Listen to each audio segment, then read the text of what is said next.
In Uzbekistan, a warehouse explodes, killing one and injuring more than 100. Authorities say that powerful lightning caused the explosion. More details on this later in the news.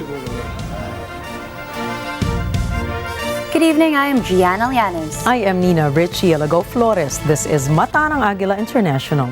Now for the headlines. Presidents Ferdinand Marcos Jr. and Emmanuel Macron discussed the West Philippine Sea situation. The European Union stresses the validity of the UNCLOS Hague ruling. Republican candidates take shots at former President Donald Trump. McKinsey and companies settle multiple opioid cases. And the U.S. Federal Trade Commission brings e-commerce giant Amazon to court.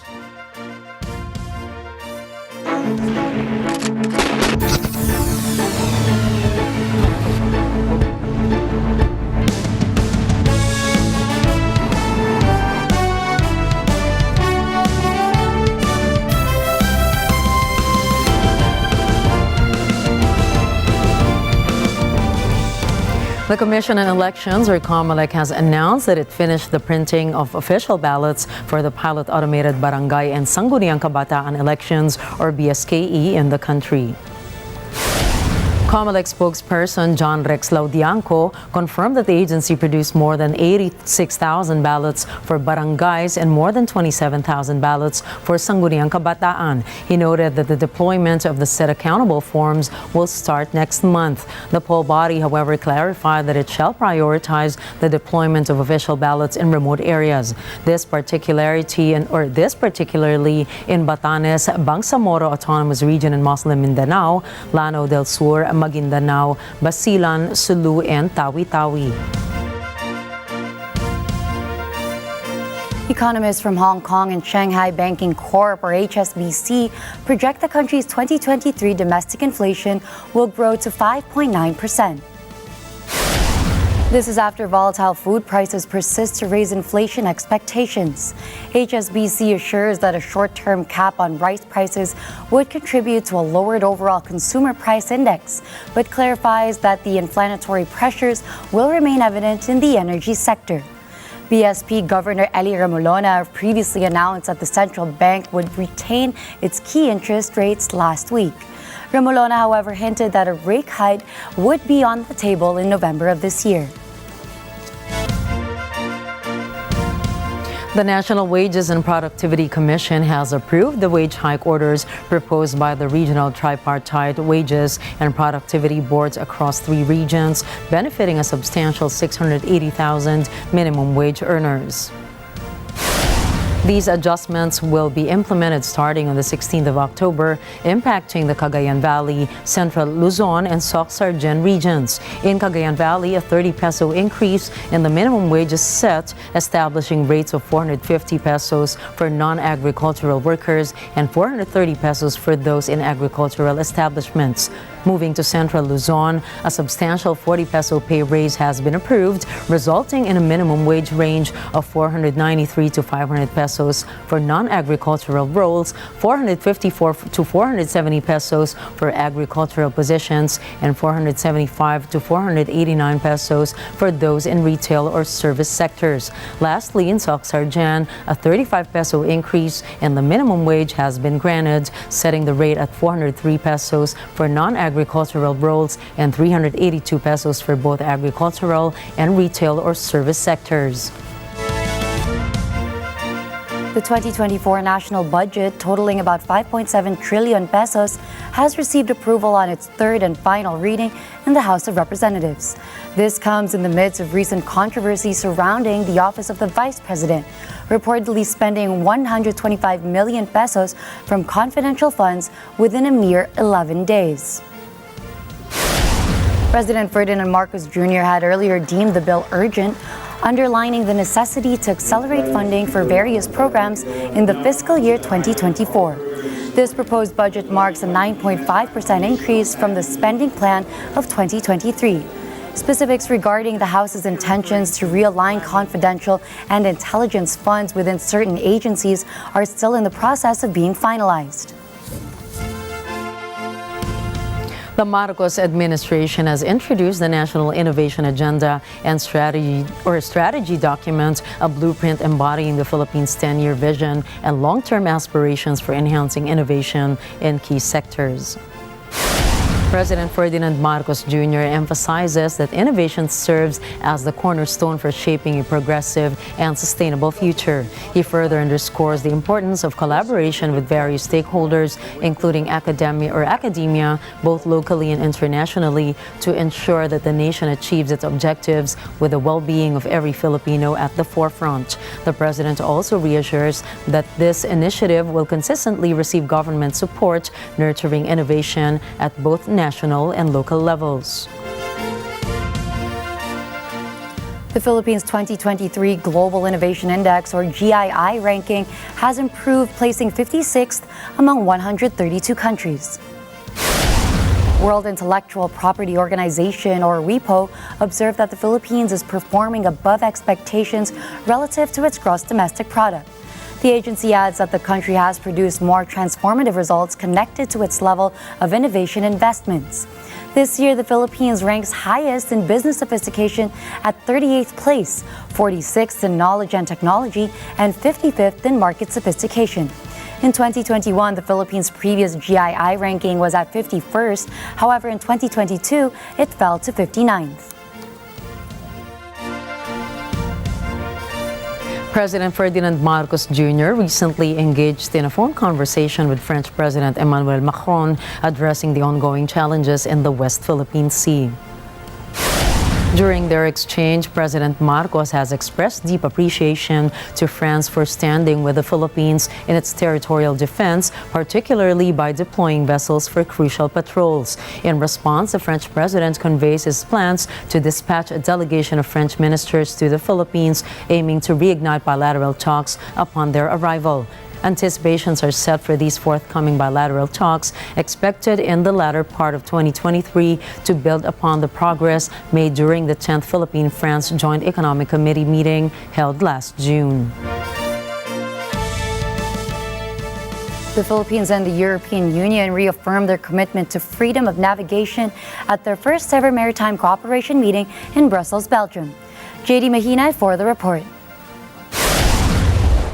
The Department of Foreign Affairs underscored the vital role of respecting states' sovereignty, rights, and jurisdiction, especially in maritime entitlements under the 1982 United Nations Convention on the Law of the Sea, or UNCLOS. The European Union affirmed this during its inaugural maritime meeting with the Philippines. The two parties highlight the significance of freedom of navigation, as well as the right of innocent passage and overflight in the South China Sea under UNCLOS. During the meeting, the Philippines and EU also agreed to work closely to promote a rules-based order in the Indo-Pacific. The two also discussed potential areas of maritime cooperation, more likely in sustainable development, ocean governance, and connectivity. China has long claimed the West Philippine Sea as its territory after releasing its overlapping 9-line map. In 2016, the Hague-based Permanent Court of Arbitration invalidated Beijing's claims, pointing out that there was no legal basis that China had exercised exclusive control on the said waters. JD Mahina reporting for Mata ng Agila International, trusted, connected, on point. Coming up, Burkina Faso's military foils a coup attempt. Armenia signals an end to Nagorno-Karabakh. And the second GOP debate hones in on Donald Trump. Stay tuned for more stories around the globe when we return.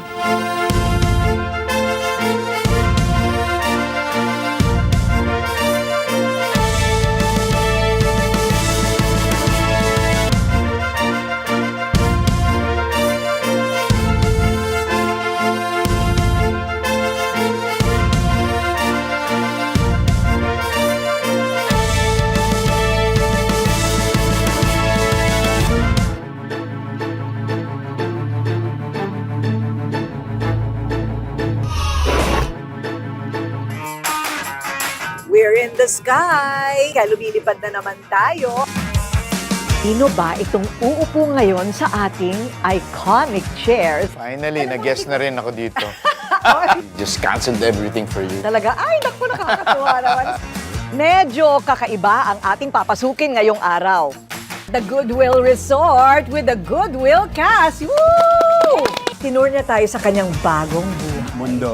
Tamang-tama, pinag-uusapan sila ng lahat ngayon. Tingnan ka! Ayan na. Ayan na. Alam mo talaga siya, no? Yes! Tatlong Ayan! buwan! We got Kinasal married. ka na! Yes! Ngayon natin malalaman ang totoo. So now, let's spill the coffee. Spill the coffee. Yes. And we're here at Net25. Ito ang tahanan ng Corina Interviews.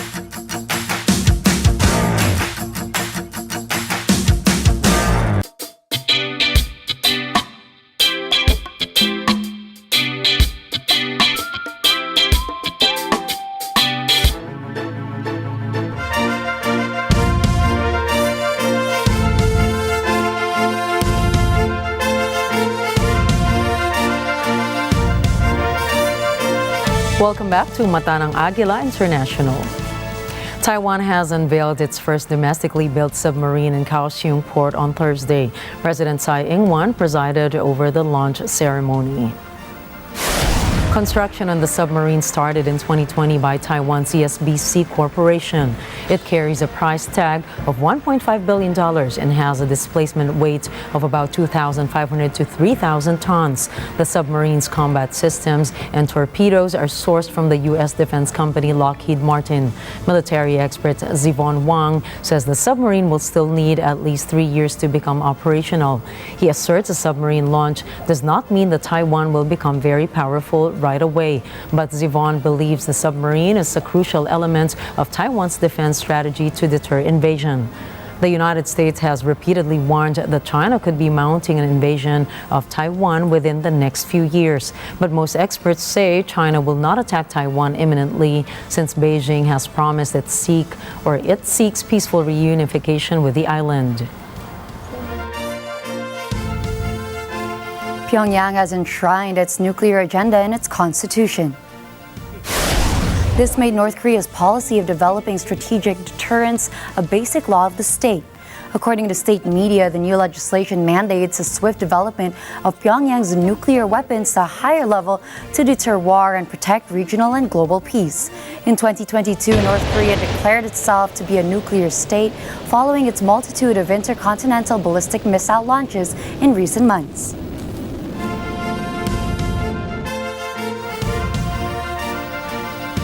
Russian forces reportedly destroyed NATO's supplied weapons during Ukraine's failed assault at the Zaporizhia front line. RT correspondent Murad Gazdiev tells us more. It has been 2 hours since Ukraine's assault here began. Ukrainian armored vehicles are burning. Dozens of troops lay dead or dying, but more keep coming. Смотри, как красиво горит натовская техника. Это что у нас? Кирби либо Макс Про, неважно. Главное, что она горит. Mars is Special Forces Recon Spetsnaz unit.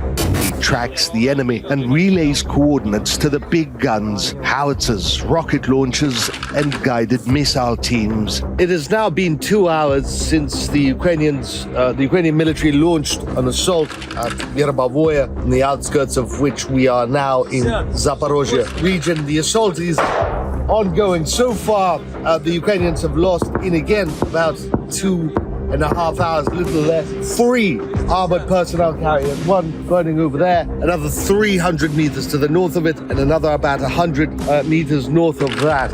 As the minutes and hours dragged on to a chorus of hundreds of bursting shells and rockets, Ukrainian losses mounted.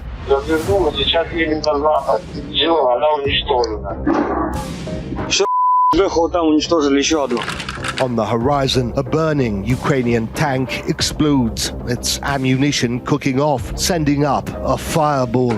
A little closer, another Ukrainian armored vehicle, an American-supplied Max Pro, spews plumes of black smoke up into the sky. The tally rises and rises. Ukraine throws more and more reserves into the battle to save the situation. А вот двое. Вот еще раненые за ними идут втроем. Волна, я Лев. Наблюдаю два вертолета противника над Орешником. Вертушки. Удачи.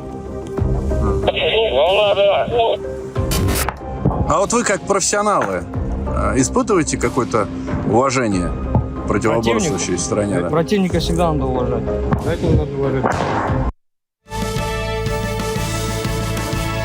Russia has reported that Ukraine's Western allies, including the US and the UK, were involved in planning and executing a missile attack on the Russian Black Sea Fleet's headquarters in the Crimean Peninsula last week.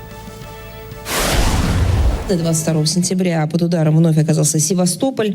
Причем нет ни малейшего сомнения в том, что эта атака была заранее спланирована с использованием западных разведывательных средств, натовского спутникового оборудования, самолетов-разведчиков и реализовывалась с подачей и в тесной координации с американскими и британскими спецслужбами.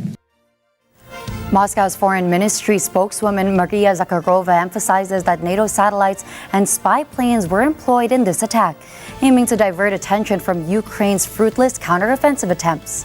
The US and its NATO allies have consistently been supplying weapons and intelligence to Ukraine since the onset of the war.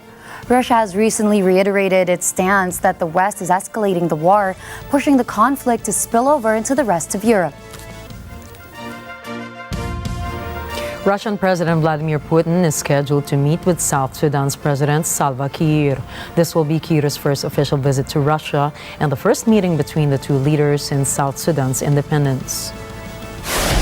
The two leaders are expected to discuss potential prospects for enhancing relations between the two nations across various sectors. South Sudan's government has previously expressed interest in Russia's role in Africa, particularly in fostering economic cooperation. President Kiir further emphasizes South Sudan's keenness in joining BRICS, seeking a collaborative partner to aid in the advancement of agricultural and industrial production within the nation. Burkina Faso has reportedly foiled a coup attempt orchestrated by army officers aiming to seize power and create turmoil within the country. According to the country's military prosecutor, 4 individuals have been apprehended, while 2 remain on the run. The military government of Burkina Faso has made it clear that they are committed to thoroughly investigating this plot and bringing all details to light. Earlier this month, 3 soldiers were also arrested for plotting against the military junta.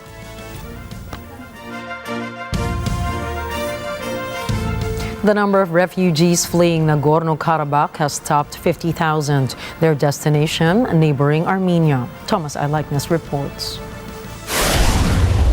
The exodus started a week ago after Azerbaijan's military victory. This hairpin mountain road is the route to a new life and safety for those fleeing. A growing number of the separatist ethnic Armenian enclave's population is leaving everything behind. Many fear if they stay, they'll become victims of ethnic cleansing at the hands of the new rulers of the enclave.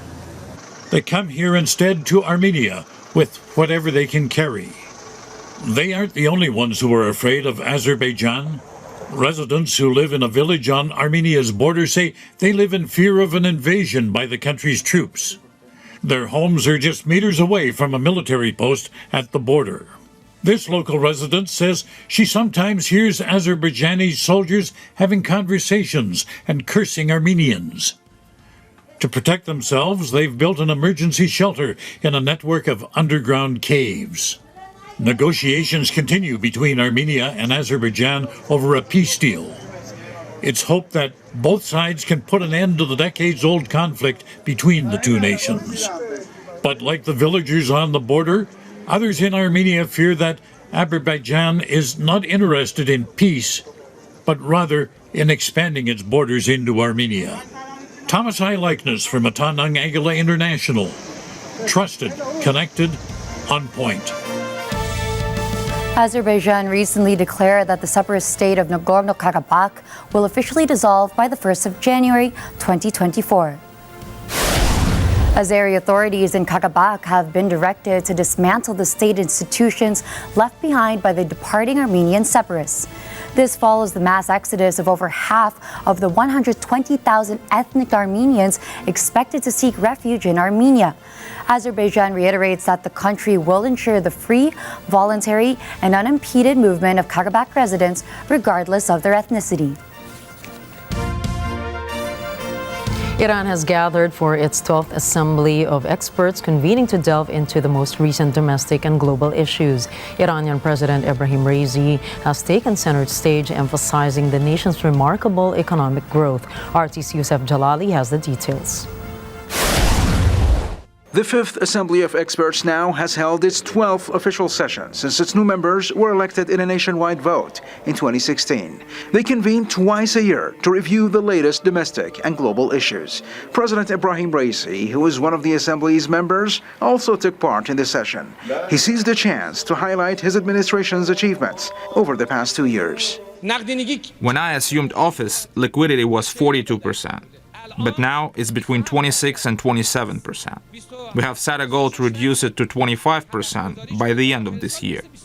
During this year's spring, we achieved economic growth of 6.2%, which is remarkable. The Assembly of Experts was established in 1982, 3 years after the victory of the Islamic Revolution. While it was initially formed to draft a new constitution, its main task is to monitor the Iranian leader's performance. In the event of his demise, resignation, or dismissal, the experts take steps within the shortest possible time to appoint a new leader.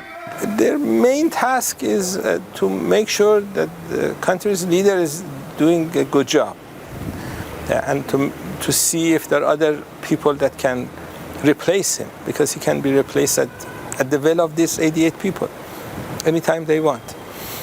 So if they monitor the leader's activities, whether he's doing a good job or not, which is somewhat different because in other countries, the places that have a kingdom, nobody is going to replace the king unless there is a coup d'etat. In even places like that have presidential elections, once the person becomes the president, then it's difficult to remove that person. We remember the United States, Trump was impeached 2 times without success. So Iran may be unique in that sense that the person who is the leader of the country can be dismissed anytime, and there are 88 people that are watching over his shoulder. The Assembly of Experts is currently a body of 88 scholars of Islamic law. The entity consists of a leadership council and 6 committees. Members are elected by direct public vote for an 8-year term. With regard to the leader of the country, we have indirect elections, meaning that we have theologians that are elected by the public, the same way the president is elected, direct vote. And then these theologians elect the leader. It's a 2-step process. In a sense, it becomes something like the presidential elections in the United States. The theologians become the electoral college, and instead of electing the president, they elect the leader in the Islamic Republic. In line with its task to preserve the Islamic establishment, the Assembly of Experts ensures smooth transition from one leader to the other, as it did following the sudden death of the country's previous leader, Ayatollah Khomeini, in 1989, when the Assembly chose Ali Khamenei as the new supreme leader. So this group of clerics continues to wield enormous power and influence in the structure of the Islamic Republic. Youssef Jalali, RT, Tehran. Venezuelan Foreign Minister Ivan Gil Pinto foresees that BRICS will soon unite major oil producers and consumers. BRICS is a grouping of Brazil, Russia, India, China, and South Africa. Some analysts consider BRICS as a geopolitical rival to the G7 bloc of leading advanced economies. Starting next year, Saudi Arabia and Iran will officially become full members of BRICS. Venezuela also aspires to join BRICS in the future. This expansion, according to Pinto, would encompass over 80% of the world's crude reserves and production. Pinto also highlights that with China and India included, BRICS will be the biggest energy consumers. Such energy expansion, he says, is an ideal alliance that could cement and reduce the dependence of the U.S. dollar on oil and industrial goods. Pinto says the U.S. dollar is being used as a weapon of subjugation against other countries. But by joining BRICS, Pinto believes Venezuela can contribute to creating a more balanced world by shifting from the hegemony of the U.S. dollar. Moroccan and Algerian representatives got into a heated exchange over the fate of the Western Sahara after Algiers called for the revival of a long-stalled referendum on the fate of the former Spanish colony. Considered by the United Nations to be a non-self-governing territory, 80% of the Western Sahara is currently controlled by Morocco, which hopes for it to become an autonomous region under Rabat's control. Algeria, meanwhile, has long supported the Polisario Front, an independence movement led by the region's indigenous Sahrawi population. Monsieur le Président, il est un secret pour personne que l'Algérie a soutenu et continuera à soutenir le droit à l'autodétermination du peuple du Sahara occidental. C'est ce que le président Tebboune a proclamé avec franchise et conviction devant cette Assemblée mardi dernier. A UN mission has been deployed in Western Sahara since 1991, tasked with organizing a referendum on the territory's future. The referendum has never taken place, and in late 2020, the Polisario announced it was resuming fighting after a long ceasefire. On ne peut pas verser des larmes de crocodile et en même temps attaquer un pays qui vit toujours dans un drame. Vous manifestez votre solidarité et votre soutien, mais en même temps, vous injectez votre venin. Vous insultez les morts. Vous insultez les Marocains. British and French defense ministers visited Kyiv to discuss their military aid to Ukraine.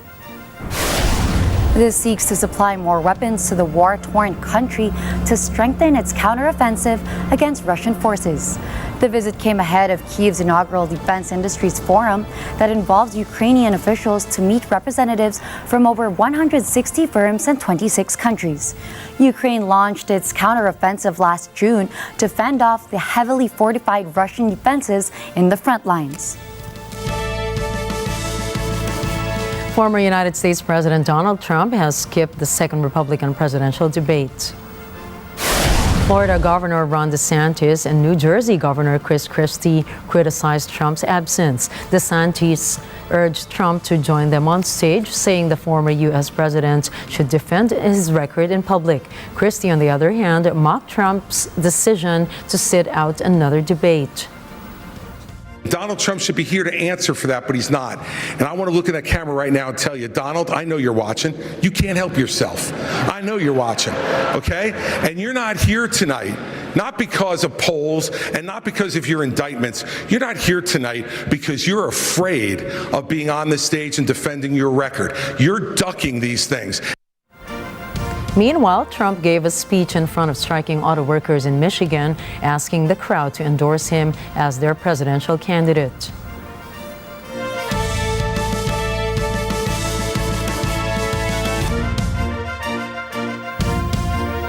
In related news, the 7 candidates left in the campaign for the Republican 2024 presidential nomination spent their second debate attacking Republican frontrunner Donald Trump.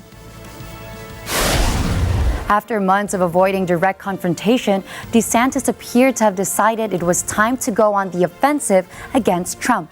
He sharpened his critique of the man whose endorsement he once embraced as DeSantis blamed Trump for adding trillions of dollars to the U.S. national debt. Christie, who has built his campaign around criticizing Trump, also accused the former president of being afraid of debates. Donald Trump should be here to answer for that, but he's not. And I want to look at that camera right now and tell you, Donald, I know you're watching. You can't help yourself. I know you're watching, okay? And you're not here tonight, not because of polls and not because of your indictments. You're not here tonight because you're afraid of being on the stage and defending your record. You're ducking these things. And let me tell you what's going to happen. You keep doing that, no one up here is going to call you Donald Trump anymore. We're going to call you Donald Duck.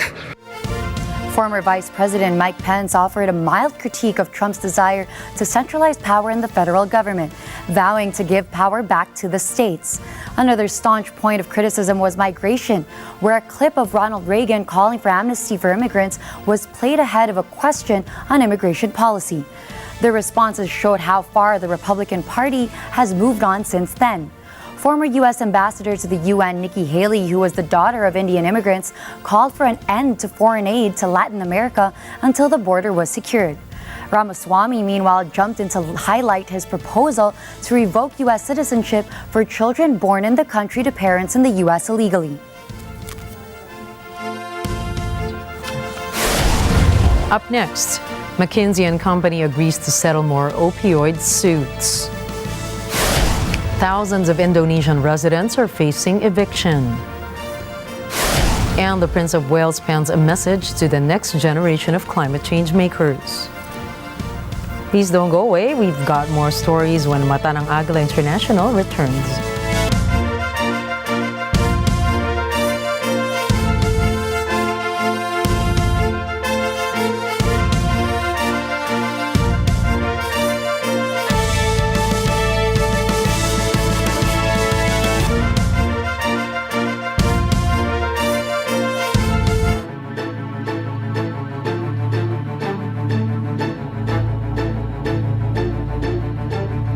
Alam na. Kwentuhang makaka-relate kay you. Menopause. Meron ka bang nararamdaman ng mga signs ng menopause? Menopause really happens. In my case, I had a condition called endometriosis. Miss Corina, ganda po ng hair nyo. Ano pong shampoo nyo?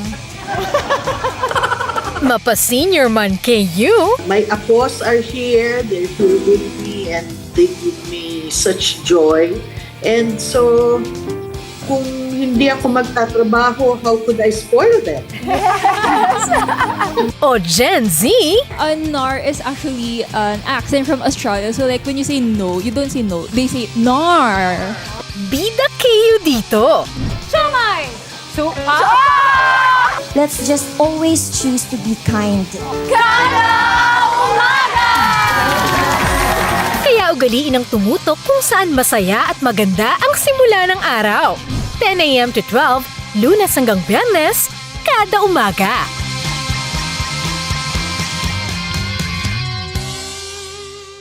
Aaksyon sa lahat ng problema. Walang uurungang reklamo. Re-responde anumang sitwasyon. Kung kayo po ay may sumbong, mag-text lamang po sa 0915-415-1035. Mag-email din sa responde@net25.com. Pwede rin kayo magpadala ng inyong pong mensahe sa ating pong Facebook page at Net25TV. Walang imposible at lahat may solusyon sa mga totoong certified e-responder.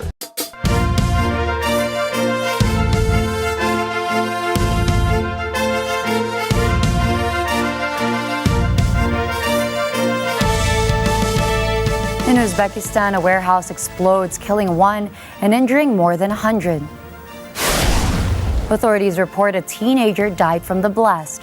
Uzbek Health Ministry says 138 individuals sustained minor injuries, while 24 were in critical condition.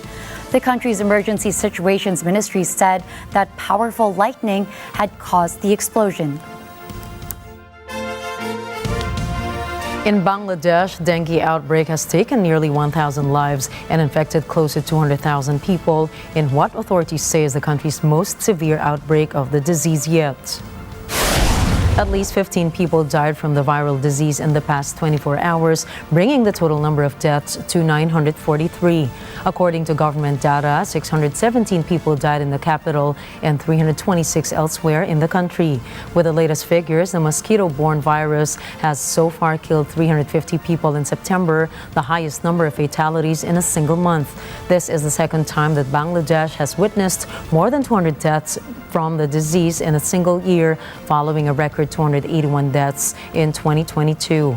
Dengue, a mosquito-borne viral infection that causes flu-like illness, is transmitted by female mosquitoes, mainly of the Aedes species. The symptoms of the potentially deadly disease include headaches, muscle and joint pains, and body rash. Police arrested 2 teenagers who stole an SUV and went for a joyride in Florida. The Hillsborough County Sheriff's Office also released aerial footage showing the dramatic car chase.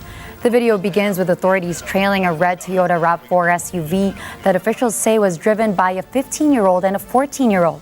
When 2 police vehicles attempted to box the vehicle in along an overpass, the teenagers refused to stop. The video ends with the SUV hitting the front bumper of another police vehicle that arrived on scene. Police charged the 2 suspects with grand theft motor vehicle. Groups of masked teenagers broke into shops in Philadelphia city center, grabbing merchandise and fleeing on foot in flash mob-style raids. On Tuesday, an Apple store was raided by teenagers. Also, more than 100 people looted the Lululemon store. No injuries were immediately reported, but a security guard was assaulted at a Foot Locker outlet. Reports say that more than 20 people were arrested during the theft and vandalism spree on Tuesday night, where it appeared to have been contained by police by midnight. Authorities said the young people appeared to have coordinated the raids using social media, and a caravan of cars was moving around locations. The ransacking followed a peaceful protest in the city over a judge's decision to dismiss murder and other charges against a Philadelphia police officer who shot dead a driver through a car window. Several police commanders, however, said the looting was not connected to the demonstrations over the judge's decision. Authorities have imposed a curfew in the capital and some other places in India's state of Manipur after dozens of students were injured in violence following protests against the alleged abduction and murder of 2 students. Ethnic violence has plunged the northeastern state bordering Myanmar into what many security experts describe as an intense civil war fought over land, jobs, and political clout between its 2 largest tribes. More than 80 students were injured in Wednesday's clashes, adding that the situation was extremely tense after armed mobs vandalized an office of the governing party and hurled patrol bombs at the police parties. Since the violence first erupted on May 3, more than 180 people have been killed and some 50,000 have fled their homes in Manipur. Protests reignited over the alleged kidnapping and killing of 2 students of the Meitei community who had gone missing after their bodies were found this week. The state's chief minister N. Biren Singh denounced the alleged murders and promised maximum punishment for the culprits. Human Rights Watch says firms are ditching old ships for scrap in dangerous conditions. European maritime companies are ditching their old ships for scrap on Bangladeshi beaches in dangerous and polluting conditions that have killed workers, pulling them apart. Bangladesh's southeastern Sitakunda beaches have emerged as one of the world's largest shipbreaking yards, fueling the South Asian country's booming construction industry and its need for cheap sources of steel. European firms are among the shipping companies to have sent 520 vessels to the site, where thousands of workers take apart ships without protective gear. At least 62 workers have been killed by accidents in Sitakunda shipbreaking yards. The Bangladesh Shipbreakers Association said its members had moved to upgrade safety ahead of a new international convention on safe and environmentally sound scraping or scrapping due to take effect in 2025. A U.S. consulting firm agrees to pay $230 million in its most recent settlement, resolving lawsuits alleging it fueled an opioid epidemic. This through its role at advising drug manufacturers. Bruce Balmeo tells us more. Consulting firm McKinsey & Company is accused of strategizing with drug manufacturers to aggressively market prescription opioids to maximize opioid revenues. McKinsey will be paying $207 million to resolve claims by counties and municipalities. Another $23 million will be paid by the company to resolve claims by public school districts. Filings show that thousands of lawsuits have been brought against the firm by U.S. local governments, schools, Native American communities, and parents on behalf of children born with withdrawal symptoms. CDC says opioids are the main cause of drug overdose deaths in the U.S. Over 75% of all drug overdose deaths in 2021 linked to the drug.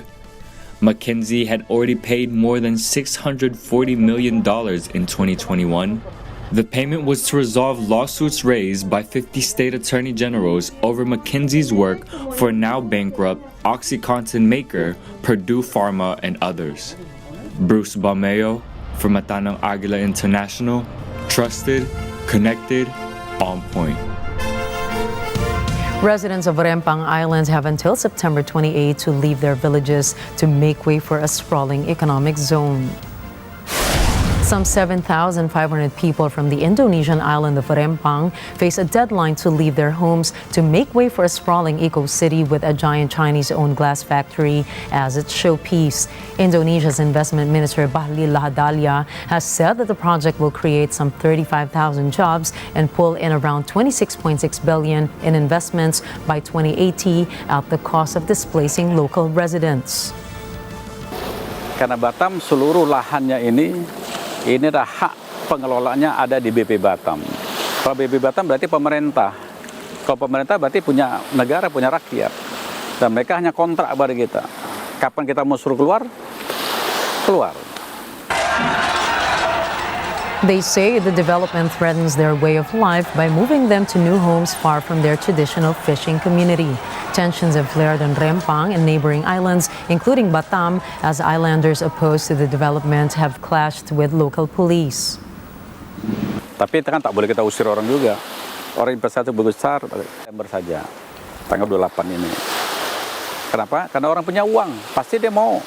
Apa yang dia mau, kira-kira tak jalan, dia pergi lagi gitu loh. Maka kita menangkap momentum ini ya harus kita selesaikan.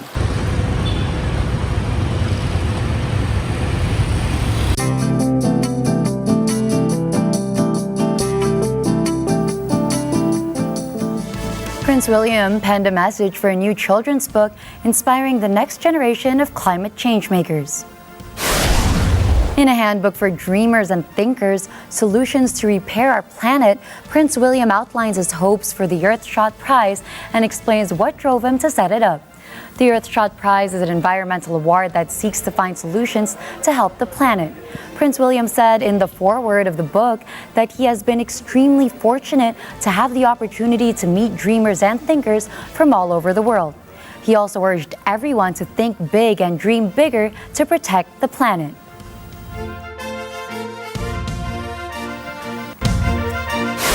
Coming right up, FTC brings e-commerce giant Amazon to court. Milwaukee adds another dollar to their bucks. And the Writers Guild of America and AMPTP finalized their labor contract, signaling an end to the writer's strike. Catch the latest in business, sports, tech, and entertainment. Matanang Agila International will be back.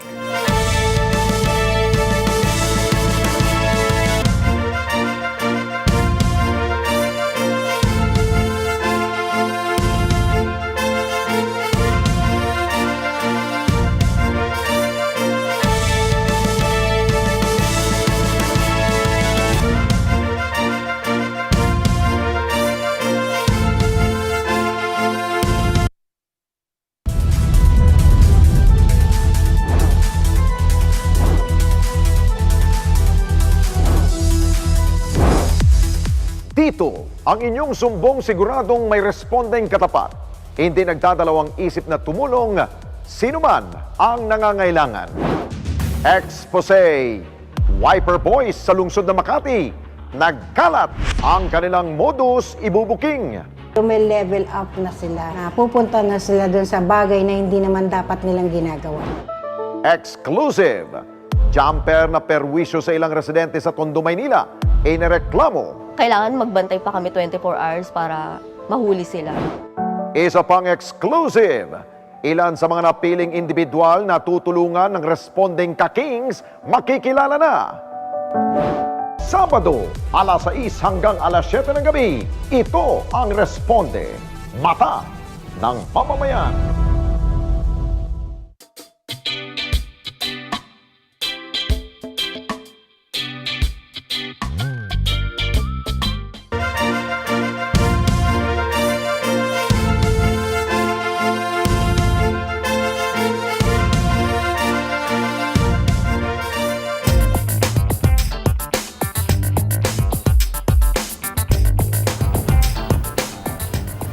The United States Federal Trade Commission gets into a legal row over Amazon over allegations that the e-commerce giant has abused its position in the market to inflate prices on and off its platform, overcharge sellers, and stifle competition.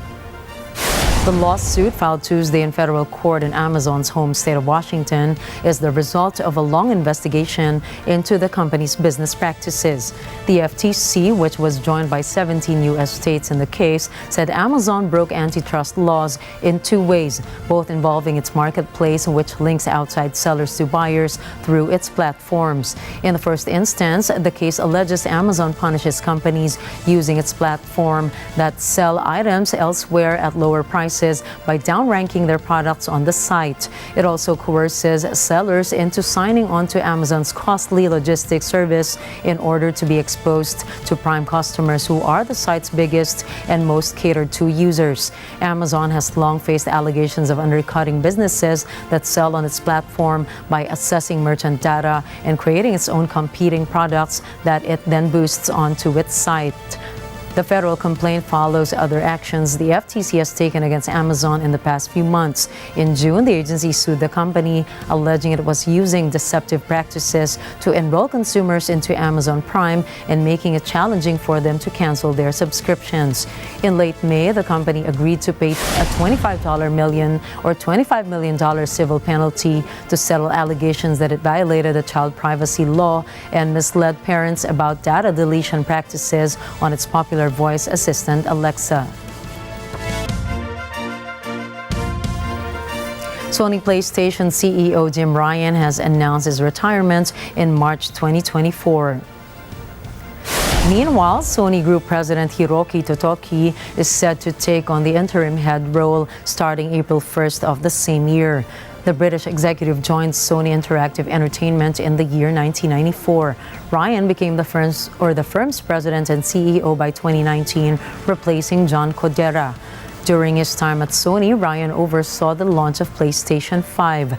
According to Sony, it had sold about 40 million units of the console in July of 2023.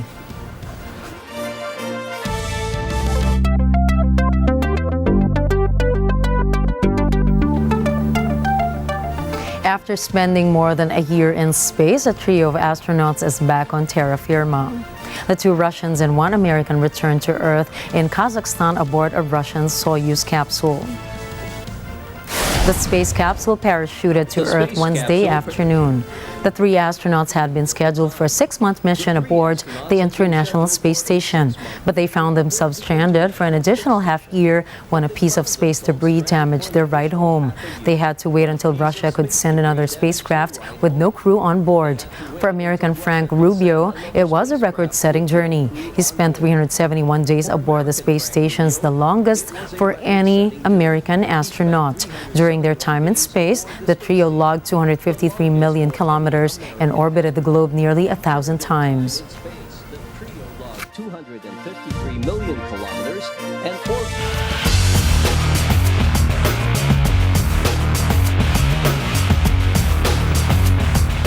In the latest offseason move in the NBA, Damian Lillard is headed to the Milwaukee Bucks, where he will team with two-time NBA Most Valuable Player Giannis Antetokounmpo after a blockbuster trade from Portland. Lillard, a 7-time All-Star and the 2013 Rookie of the Year, confirmed the move on social media. He has spent all 11 of his NBA campaigns in Portland, but requested a trade in July, where he is now headed to Milwaukee in a 3-team trade deal that also included the Phoenix Suns.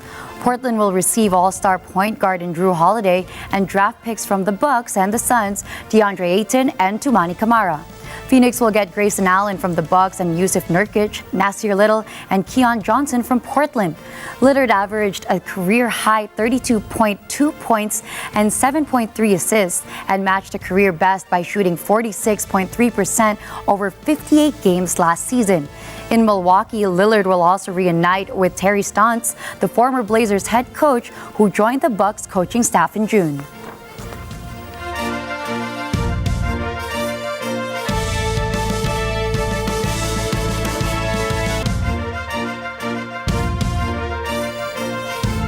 In the Asian Games, heads held high for Filipino athletes who bring home bronze and silver medals. Filipino tennis sensation Alex Ayala ended her Asian Games tournament with a bronze medal. This after Ayala bowed out to China's Zheng Qinwen in a three-set loss, 6-1, 6-7, and 6-3. After a slow start, the Filipino tennis ace fought back and saved 3 match points in the second set before the tiebreak, which forced the deciding set. However, it was Zheng who emerged victorious to advance to the finals. Despite the loss, Ayala still won Philippine tennis' first Asian Games medal since Cecil Mamiit in 2006. Filipino Wushu Sanda athlete Gideon Padua has clinched the bronze medal in the Asian Games after forfeiting in the 60-kilogram semifinal match against Iran. Wushu Federation Philippines made the announcement regarding Padua's pullout from the semis due to a broken nose. Padua's co-fighters Clemente Tabugara Jr. and Arnel Mandal captures bronze and silver medals respectively. For Tabugara Jr., persistence is the key for his first podium finish after 3 Asian Games stints. He concluded his Wushu men's Sanda stint with a bronze after bowing to Samuel Marburn of Indonesia in the men's 65-kilogram semifinals. Meanwhile, Wushu Sanda fighter Arnel Mandal won the country's first silver medal in the Asian Games. Mandal was defeated by China's Jiang Haidong in the 56-kilogram Wushu Sanda competition, where the local bet won by point difference. Mandal's medal win marks the 4th time in the Asian Games that a Wushu bet brought home hard-earned hardware for the Philippines.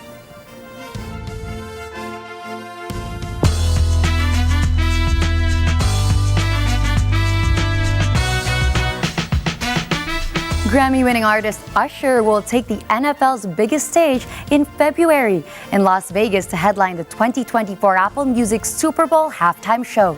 Stephanie Mayo has the scoop. Grammy-winning artist Usher will take to the field at Las Vegas Allegiant Stadium during the halftime show presented by Apple Music, the first time the big game will take place in that city. In a statement, Usher said, "It's an honor of a lifetime to finally check a Super Bowl performance off my bucket list. I can't wait to bring the world a show unlike anything else they've seen from me before." He then thanked his fans who made this opportunity happen. The iconic singer from Atlanta has also announced that his 9th album, Coming Home, will arrive on Super Bowl Sunday. This marks Usher's first new album since 2016's Hard to Love, which peaked at number 5 on the Billboard 200. His top hits include songs such as You Got It Bad, You Don't Have to Call, and Nice and Slow, among many others. And across his career, Usher has 4 number 1 albums on the Billboard 200. The Super Bowl will air on February 11th, 2024. Stephanie Mayo for Mata ng Agila International, trusted, connected, on point. Leaders of the Writers Guild of America called off a strike that has paralyzed Hollywood for weeks. They accepted a pay deal hammered out with production studios. Tristan Diaz tells us more.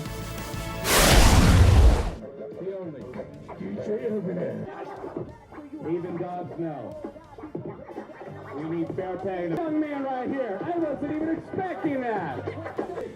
We might be here next month. I don't know.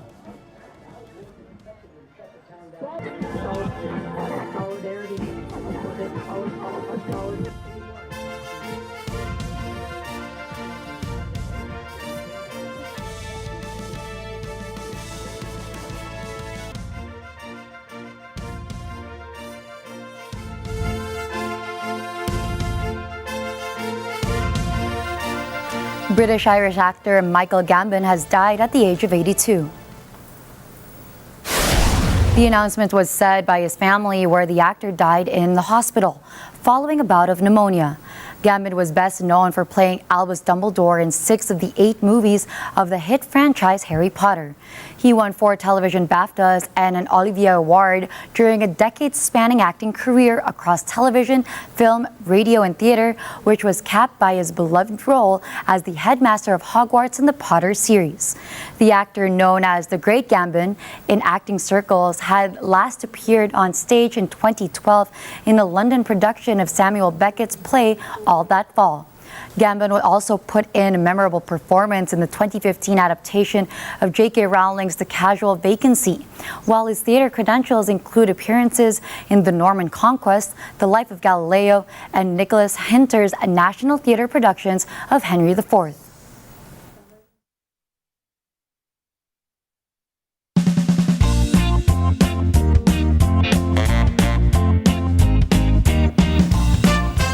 Dozens of dogs with their owners are splashing around an outdoor swimming pool in southern England. Hilary Mendoza from London, England tells us more.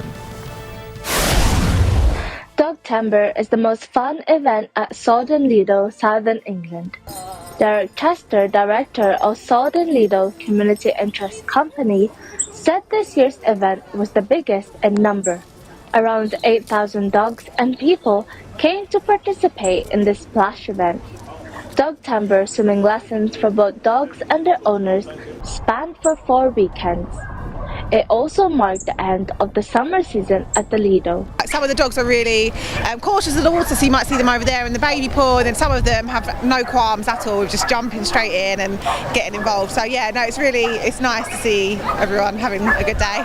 It's nice to be able to let them just go and be a dog.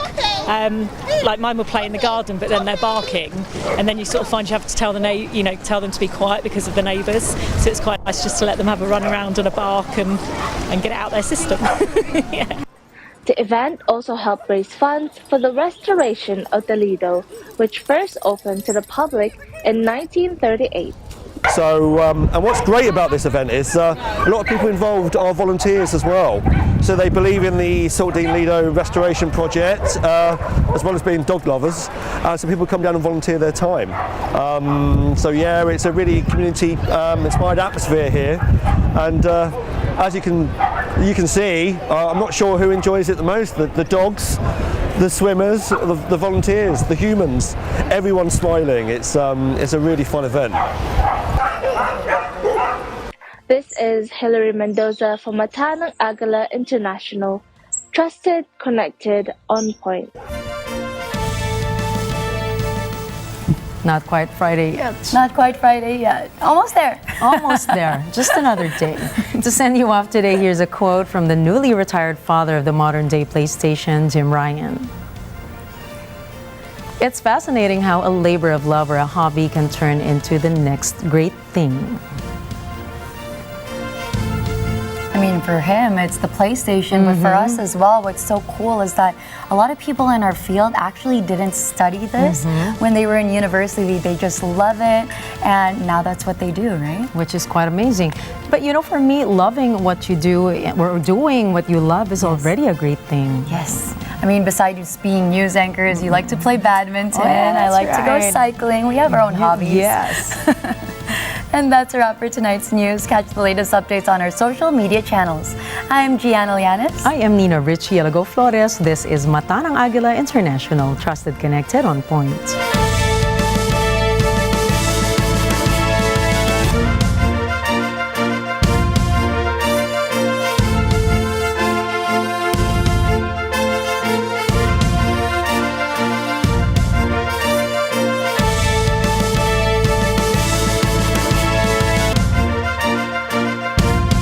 Thank you for choosing Matanang Agila International, your trusted news source, connecting you to the world and on point with stories from around the globe. Follow, like, and subscribe to @Net25 TV.